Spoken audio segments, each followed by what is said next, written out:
let me start first with a brief story. Before attending a dinner at my rowing club, I went into the bar. Seeing an attractive young lady, I thought that I would chat her up. Suddenly, there was an influx of people, and we were pressed together. My nose was squashed in the cleavage between two magnificent breasts. My embarrassment made me realize how tall the lovely lady was.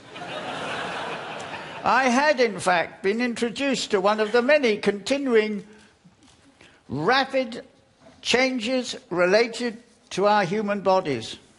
The increase of height of 10 centimetres during the last few hundred years seems to have peaked in 1970.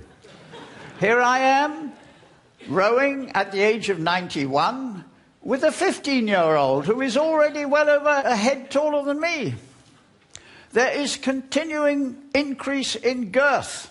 Obesity is now a major world health problem. World obesity has doubled since 1980.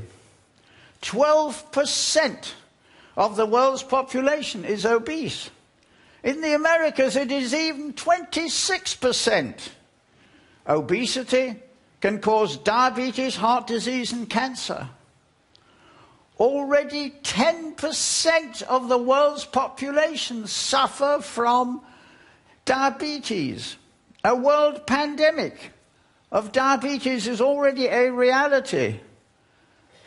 By 2030, it is estimated that 50% of the US population will be obese.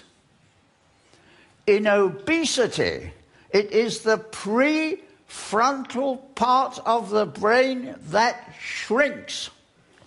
The prospect of the most powerful nation of the world, with 50% of the US population having shrinking brains, is frightening.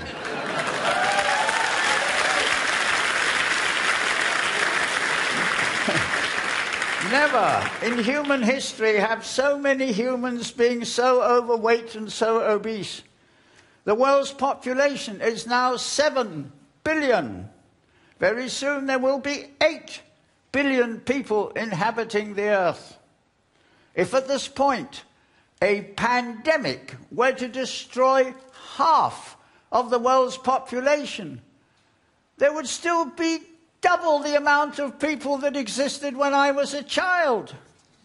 The continuing aging of the population is one of the most remarkable success stories of the human race in modern history. There will soon be more people over 60 than children under 15.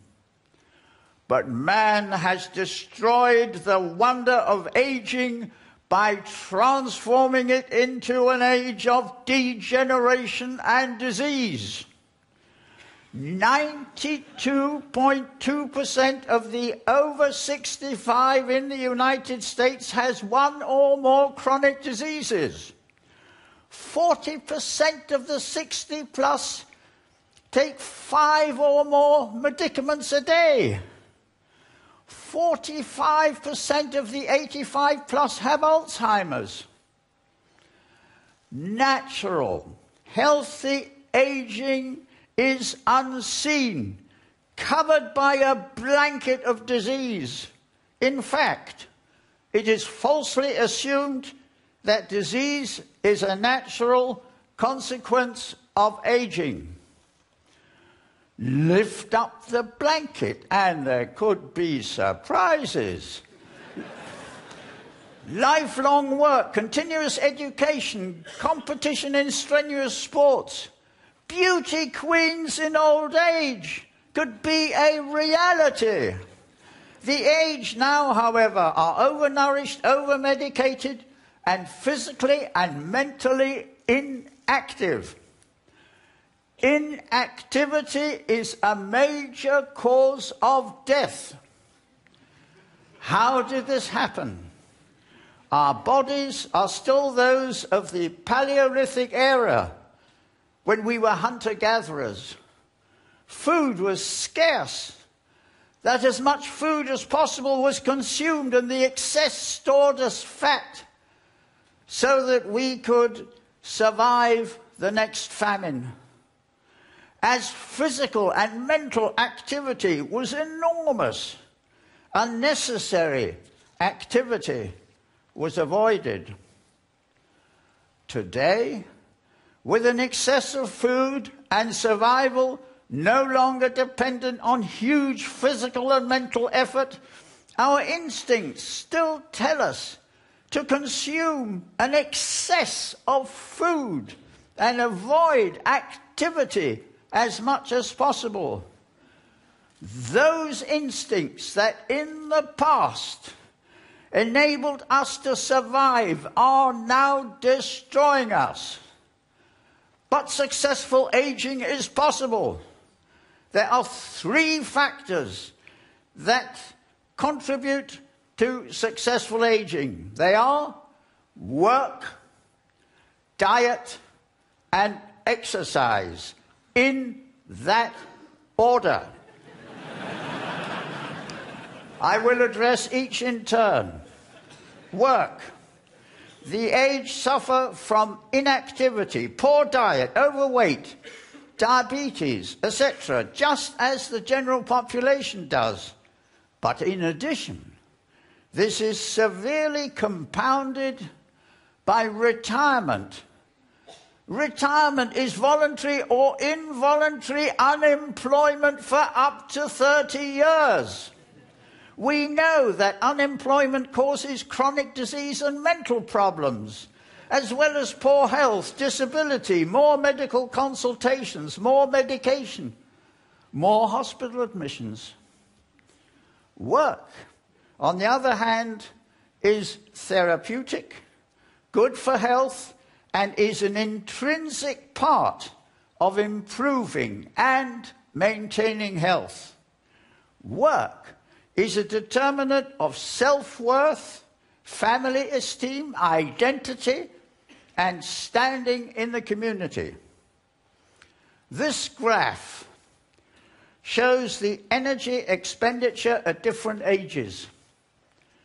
One can see that in retirement, the physical energy expenditure for occupation is removed, and the pensioner is left with little or no physical or mental activity.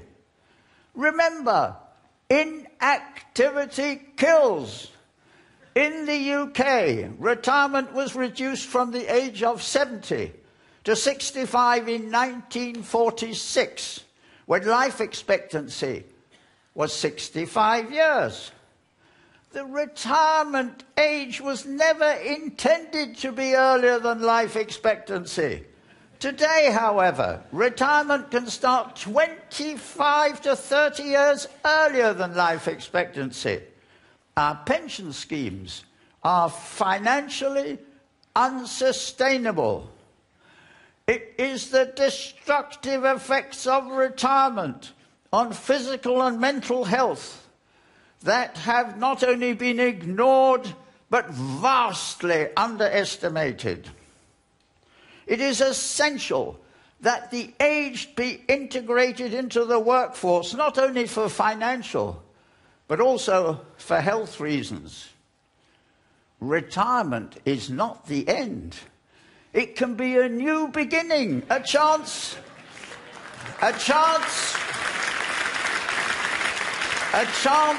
to build a new body, develop dormant talents, and start a new life for the next 30 years. Start a new successful company. The 55 to 65 decade is the highest decade of entrepreneurial activity, with the highest long-term success rate. You have nothing to lose except the chains of convention.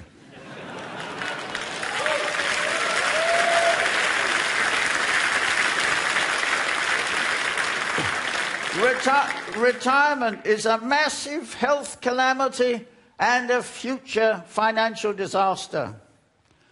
Diet. Fast, processed and junk food together with soft drinks take advantage of our cravings, Consuming these foods can lead to nutritional imbalance.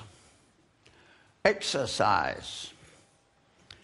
Vanity is a huge asset. Even at 87, I wanted an Adonis body in order to turn the heads of these sexy young 70-year-old girls on the beach. I wanted a six-pack, but my coach said we must first work on my bottom, which she said was a catastrophe. Exercise is both a preventive measure and a treatment. The success rate of exercise therapy for a number of conditions is well over 40%. The number of diseases that are treatable by exercise is continuously increasing. Research has shown that those who participate in strenuous competitive sports live longer. Obviously, training for competition is more intense. And in addition, competition gives valuable adrenaline rushes. At present, longer life expectancy means an ever-extending period of state-supported or company-financed retirement, more disability and more health costs. This was never anticipated. By 2025, it is estimated that the cost of interest payments, Medicare, Medicaid, and Social Security will consume all U.S. federal income. The economic consequences of chronic disease are so substantial that if present trends continue, nation states could be bankrupted. In the near future, it will be those countries that have the healthiest populations with the healthiest brains that will rule the world. What can you do? Save your health and save humanity. One of the most interesting developments is the fact that we can rebuild old bodies. The body of an 80-year-old has lost about 50% of his muscle mass since the age of 50, which has been replaced by fat. By removing the fat and regenerating lost muscle, we can give the 80-year-old a body composition similar to that one of 20 or even 30 years younger. Two men. The first is 20 years older than the second, not the other way around. A beach body at 90 is no longer a dream, but a real possibility. I have little time to tell you more, but you have no time to lose. You can rebuild your body at any age. It's like trading in your car for a new one.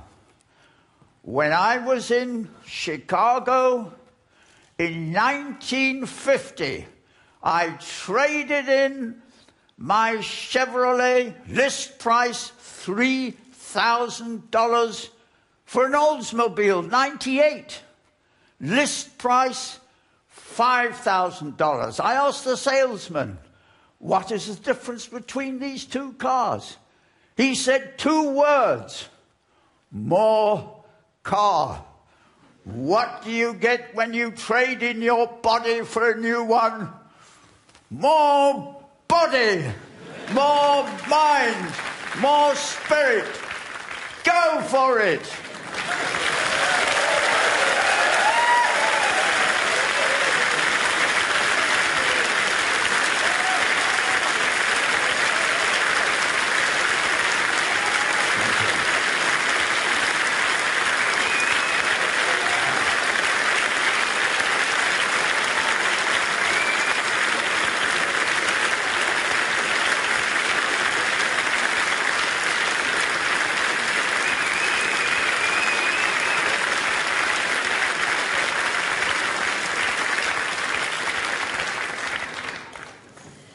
This was wonderful, Charles. I mean, I don't have to add anything. The reaction is so obvious.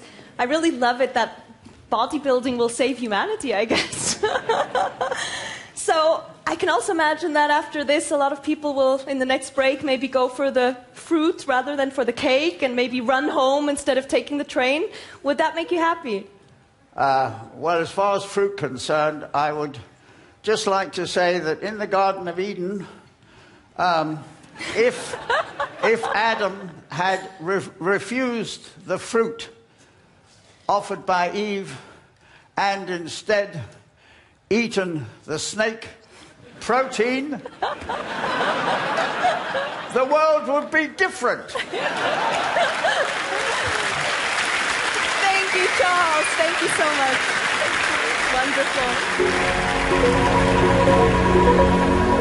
Wonderful.